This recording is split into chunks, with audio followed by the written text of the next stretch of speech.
तो बच्चों आज हम देखेंगे गोलीय पृष्ठ के द्वारा अपवर्तन या इसको कह सकते हैं refraction by the curve surface.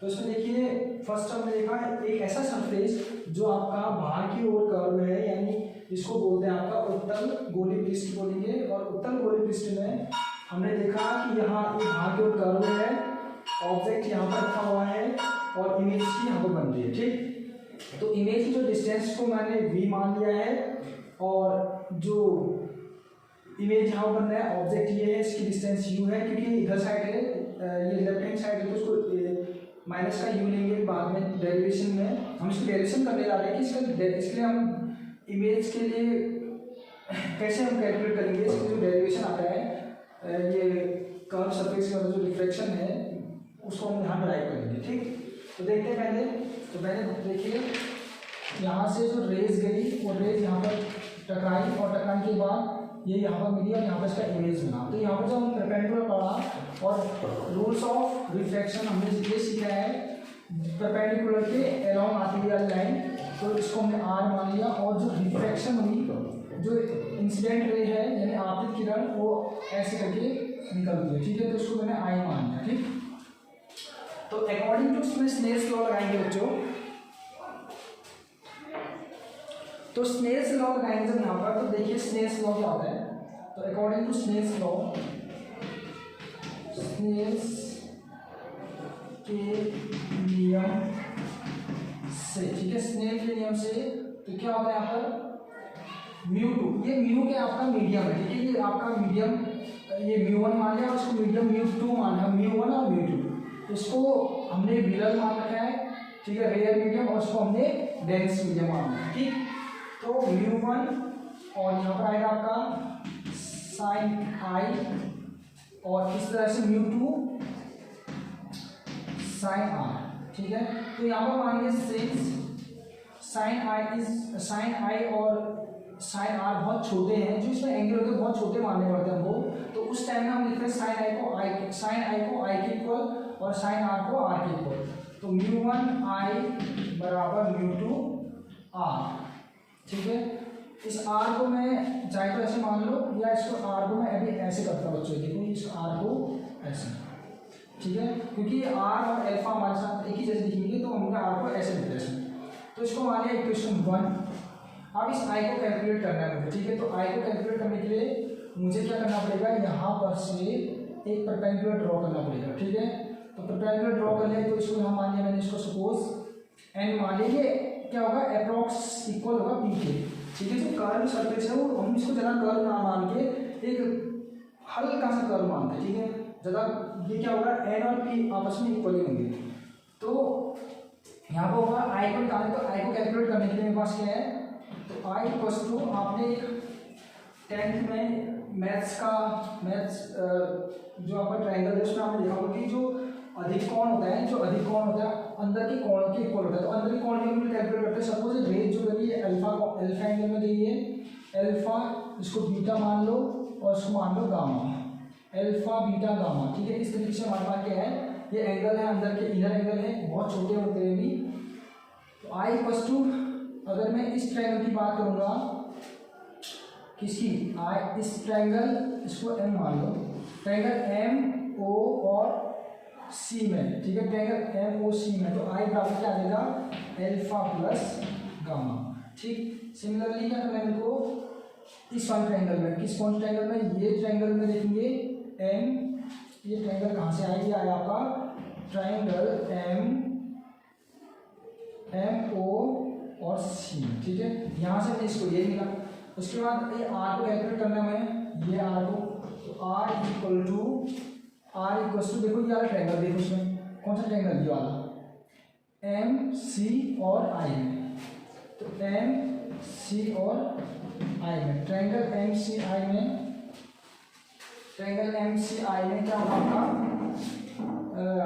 ये देखिए जो भाग कोण है यानी अधिक कोण इज इक्वल टू, ये क्या होगा आपका आर प्लस बीटा। ठीक है, ये दो मुझे, तो आई और आर का मान समीकरण एक को रखने पर तो क्या मिलेगा, हमें μ1 आई की जगह अल्फा प्लस गामा और म्यू टू आर की जगह, ये आर की जगह, अच्छा आर को हम सेपरेट करेंगे तो क्या आएगा अल्फा, यहाँ से आर यहाँ आएगा तो यहाँ alpha sorry gamma minus beta, ठीक है। तो ये मेरी क्या आई फाइनल इक्वेशन, यहाँ आई की वैल्यू पुट करके, ठीक है बेटा इसको में।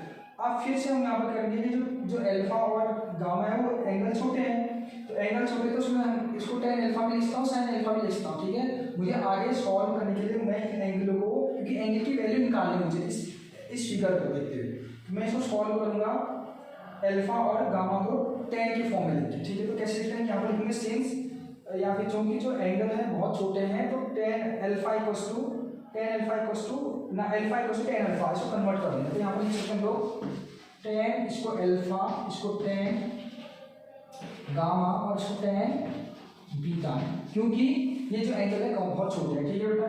तो इतना आप चाहो यहाँ पर इसको कॉपी कर लो। अब इसको मैं अब कैलकुलेट करता है, ठीक है। अब कैलकुलेट करते हैं, इसको मैं मिटाता हूँ।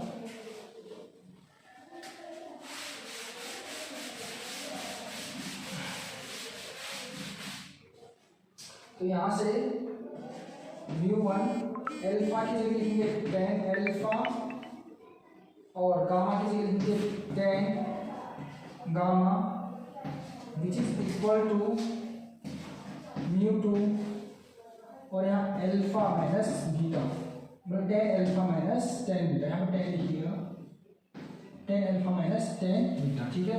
ये ऐसा इसलिए लिखा क्योंकि एंगल छोटे हैं, तो इसको हम साइन, और जब हम साइन अल्फा साइन आई को आई लिख देते हैं ओनली, tan अल्फा को अल्फा लिख देते हैं, तो वहाँ पर हमने कारण क्या दिया था कि जो एंगल है बहुत छोटे, तो हमने इसको अल्फा को tan अल्फा लिखा है, ठीक है। तो इसको आप tan अल्फा निकालते हैं, तो tan अल्फा दोनों फिगर से tan अल्फा कहाँ पर है, ये tan अल्फा से कैलकुलेट करेंगे तो परपेंडिकुलर अपॉन ये परपेंडिकुलर अपॉन बेस होगा, यानी लंब बट्टे आधार। तो यहाँ पर ये करेंगे हम लोग लंब बट्टे आधार, तो म्यू वन लंब कितना है इसमें mn, लंब बट्टे आधार कितना है तुम्हारे पास, देखो आधार में यहाँ पर एक शॉर्ट कर देते हो, एन पी को मैं अप्रॉक्स इसकी इक्वली मानूंगा, मैंने पहले भी कहा था कि आपकी कर्व नाम के हल्का सा कर्व होते हैं, उसको अप्रॉक्स मानेंगे, पी एन बराबर पी और एन को इक्वली मानेंगे, ये जो लाइन है वो इसके साथ साथ है, तो एम एन तो यहाँ पर ऐसे रहेगा एज इट इज, और तो हम इसको ओ पी लिखेंगे, यानी ओ पी, दूसरा हमारा प्लस tan अल्फा, तो अल्फा अगेन ये दिस मतलब लंब बट्टे आधार, तो इसको फिर से मैं पी के टर्म में लिखूंगा, लंब कितना है एम एन बट्टे आधार कितना है पी और सी, तो पी सी दोस्तों इक्वल म्यू टू कितना है आपके पास, म्यू टू रहेगा, और tan अल्फा तो हमने कैलकुलेट कर रखा है, tan अल्फा ये है यानी एम एन बट्टे पी सी है, tan बीटा हम लोग कैलकुलेट करेंगे दिस अपॉन दिस, तो ये अगेन क्या रहेगा, ये इसके इक्वल होगा, तो यहाँ पर हम लोग कर सकते हैं एम एन अपॉन यानी एम एन की जगह हाँ एम एन अपॉन, ठीक है, एम एन tan बीटा निकालना है, तो tan बीटा यानी एम एन अपॉन क्या, इसको यहाँ पूरा लेंगे पी आई, ठीक है, यानी जो डिस्टेंस है ये पी एन को पी के इक्वली कर देंगे, ठीक है। तो पी सी इसलिए लिखा है यहाँ पर पी सी, तो पी एन होगा तो ये इसको पूरा हम पी सी लिखेंगे, यहाँ पर पी सी और ओ पी भी ओ पी इसलिए करा, लेकिन डिस्टेंस तो हमको यहाँ से मेजर करनी थी, लेकिन ये डिस्टेंस हम लोग यहीं को मानेंगे, ये मान के चलेंगे कि ये जो कर्व है वो स्लैंट है, ज़रा कर्व ना होगा, ठीक है। आगे जब सॉल्व करते हैं इसकी वैल्यू देखो पी एन, देखो यहाँ पर एम एन कॉमन लेके कट जाएगा, तो हमारा बचेगा क्या, mu one upon O P की जगह क्या लिखेंगे यू लिख दो, और ओ पी माइनस क्या है माइनस लिख दीजिए, इधर साइड है, वन अपॉन पी सी यानी पी सी आर है तो आर लिख दो, ये आपका राइट हैंड साइड प्लस होता है, आपको पता होना चाहिए, ठीक है। जो सिंबल हमने पहले पढ़े थे कि लेफ्ट हैंड साइड जितने भी आपके सिंबल होते हैं वो आपके नेगेटिव लेते हैं, और राइट हैंड साइड क्या होगा आपका पॉजिटिव। उसके बाद mu two M N one upon P C कितना है again R minus one upon P I, तो वन अपॉन पी आई कितना, अच्छा यहाँ से यहाँ तक डिस्टेंस बी है, ये भी हमारा राइट हैंड साइड है तो पॉजिटिव आएगा। अब इसको सॉल्व करना है दोस्तों, और इसके बाद आपका क्या आएगा, ये फॉर्मूला निकल आएगा, जो हमको कहते हैं गोलीय पृष्ठ द्वारा अपवर्तन के लिए जो सूत्र आता है हमारा, जो फॉर्मूला आता है वो निकल जाएगा। इसको सॉल्व करने बस हम, बाकी आप सॉल्व कर सकते हैं। अदरवाइज यहाँ देखिए,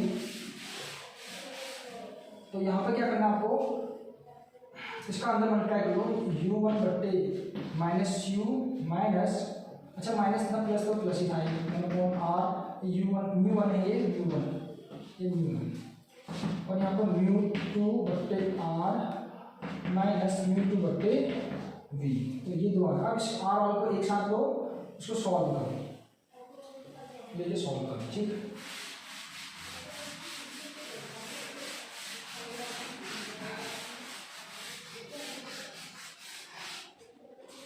तो इसमें देखिए आर वाले को एक साथ, इसको इधर ले जाता हूँ, इसको यहाँ लेके आता हूँ, ठीक है। तो इसको यहाँ लेके आया तो मैंने μ2 बट्टे, इसको यहाँ लेके आया पॉजिटिव और माइनस μ1 बट्टे u, और इसको उधर साइड लेना है, तो μ2 बट्टे r माइनस μ1 बट्टे r, ठीक है। अब देखते हैं आगे, चेक भी कर लो सही आ रही, देख लो, चेक करो सही आ रहा नहीं आ रहा है, चेक करो सही आ रहा है। देखो μ2 बट्टे v माइनस μ1 बट्टे u इस इक्वल टू यहाँ पर लिखेंगे μ2 माइनस μ1 बट्टे r। तो ये आपका इसका सूत्र है, ये फॉर्मूला है। मतलब जब क्या होगा, कोई ऑब्जेक्ट किसी कर्व सरफेस से जब वो करता है, आपका ट्रांसमिट होता है, तब उसके ज़्यादा जो इमेज बनती है, इमेज का जो फॉर्मेशन होता है, तो वो हमारा उसके लिए जो फॉर्मूला आता है वो आपका ये आता है, ठीक है। μ1 क्या आपका जो सघन माध्यम है, ठीक है, सघन माध्यम, और μ1 क्या आपका विरल माध्यम, तो उनका जो रेशियो होता है उसके इक्वल होगा, ठीक है। ये आपका फॉर्मूला है, ठीक आ रहा है। ठीक हो गया दोस्तों, अगर आपको इसमें कहीं भी कोई प्रॉब्लम आ रही तो आप उसमें कमेंट कर सकते हैं, ठीक है। तो इस तरीके से का डेरिवेशन करके जो एग्जाम में 3 मार्क्स का आएगा, ये काफ़ी इंपॉर्टेंट डेरिवेशन है। तो नेक्स्ट वीडियो मिलते हैं, थैंक यू।